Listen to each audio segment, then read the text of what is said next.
Olá, seguindo com a dinâmica, agora nós vamos estudar as principais forças da mecânica. São 5 forças, você precisa manjar cada uma delas. E nós começamos com a força peso, que é uma força gravitacional. A força peso é a força trocada entre um objeto e o local onde esse objeto se encontra. Pode ser um planeta, pode ser a Lua, enfim, qualquer astro. A força-peso, ela está orientada sempre para o centro do planeta, sempre para baixo. Vamos observar um exemplo aqui, ó. Então nós temos um objeto qualquer, esse objeto tem uma massa m, e ele está próximo à superfície do nosso planeta. Então ele é puxado pelo nosso planeta para o seu centro. E essa força nós chamamos de peso. Muito cuidado!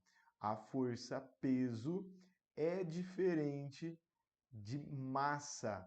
Muita gente acaba confundindo, mas peso é uma força dada em newton e massa é uma quantidade de matéria dada em quilograma. Então, massa e peso são grandezas distintas.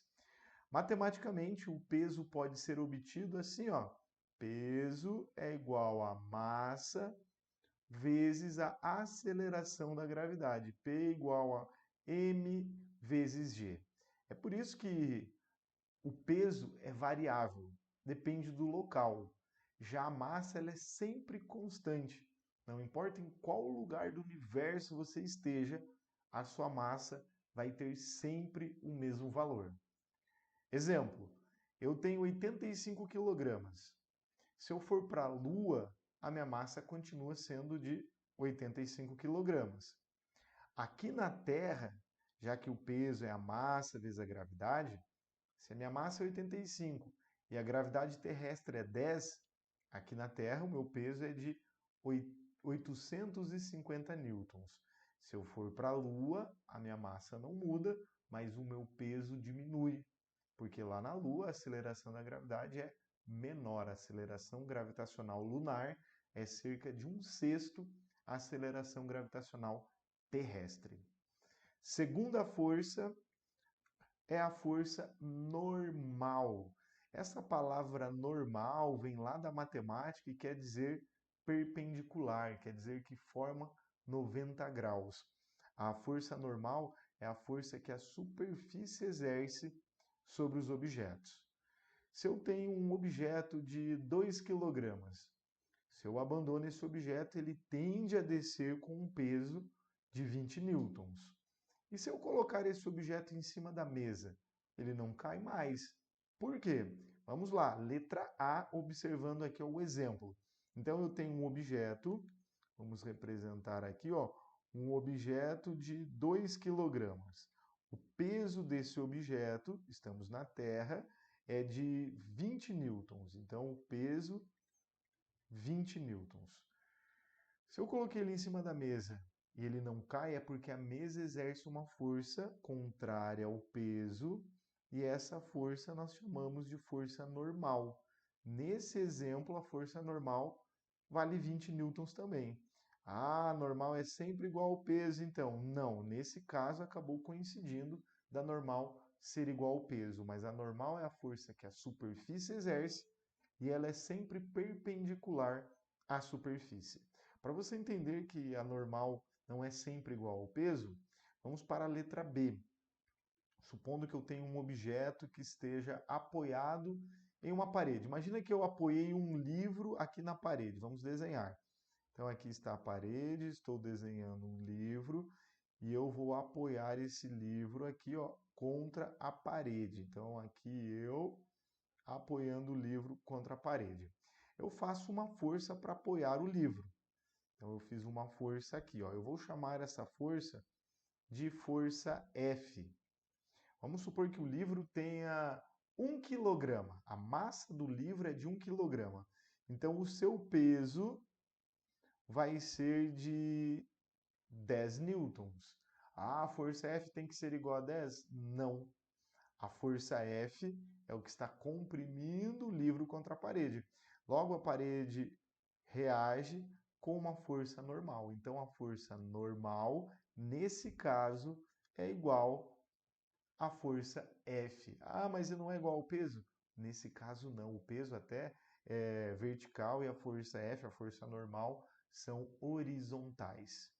E na letra C nós temos uma terceira situação, uma rampa, um plano inclinado. Vamos colocar um objeto aqui, ó, sobre essa rampa, sobre esse plano inclinado. Esse objeto ele tem um peso que continua sendo vertical, desculpa, continua sendo vertical para baixo, e a força normal ela é perpendicular à superfície, ela forma 90 graus com a superfície. Então, a força normal nem sempre vai ser igual à força peso. Nós não temos fórmulas para cálculo da força normal. Nós precisamos olhar para a situação, entender, lembrando que a normal é sempre a força exercida pela superfície e que forma 90 graus com essa superfície.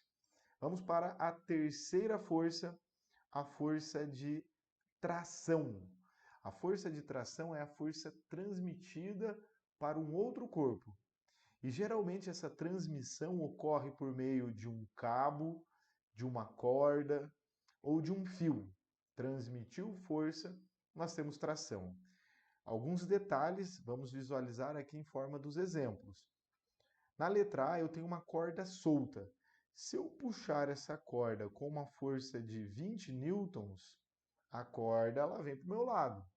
A corda não é esticada, portanto, não haverá tração. A tração é igual a zero.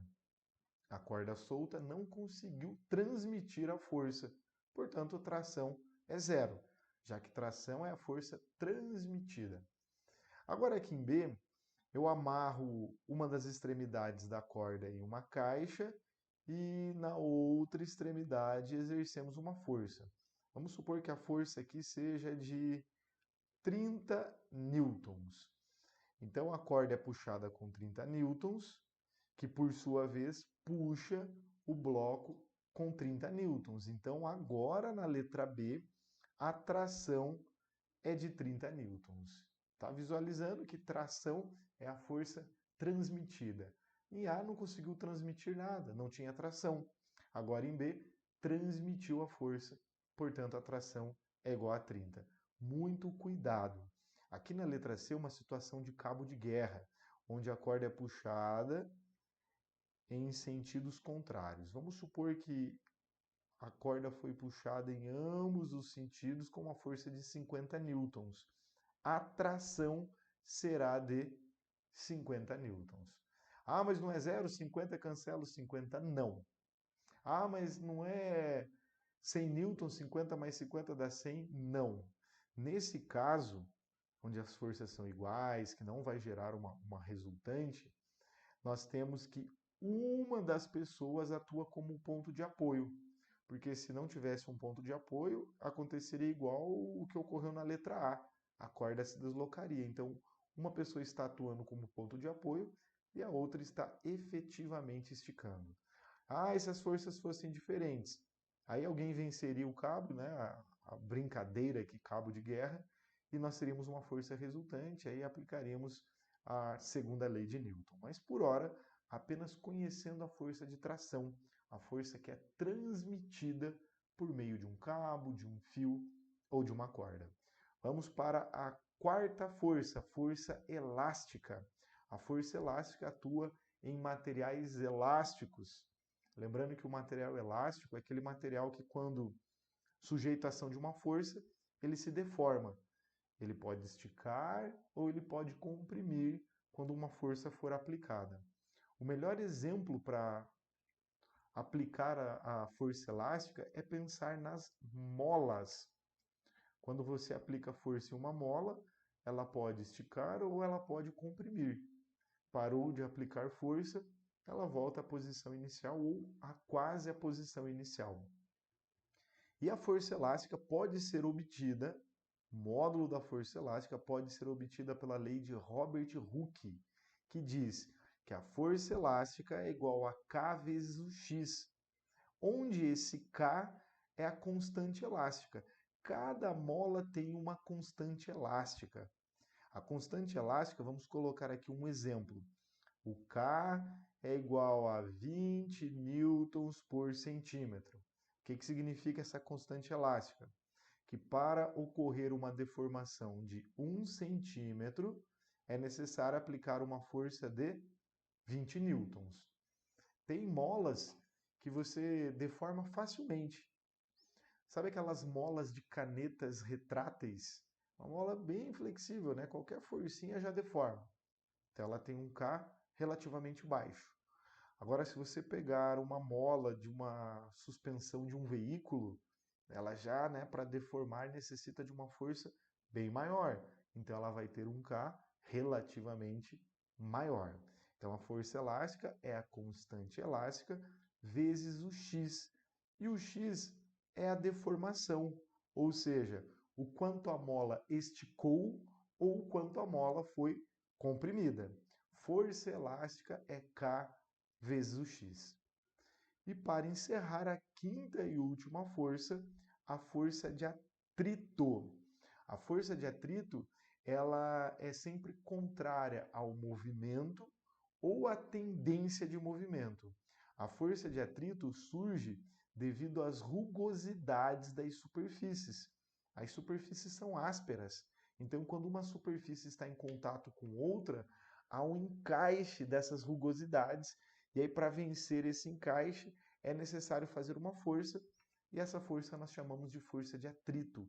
Matematicamente, a força de atrito é μ vezes a normal, onde o μ é o coeficiente de atrito. O μ ele é adimensional, não tem unidades. O coeficiente de atrito pode ser o coeficiente de atrito estático, que é quando o corpo ainda está parado, ou pode ser o coeficiente de atrito cinético ou dinâmico, que é quando o corpo já está em movimento. Grava o seguinte, que é muito mais fácil manter o movimento do que iniciar o movimento. Por isso que o coeficiente de atrito estático é superior ao coeficiente de atrito cinético. Repito, é mais fácil manter o movimento do que iniciar um movimento. Valeu, bons estudos e até o futuro!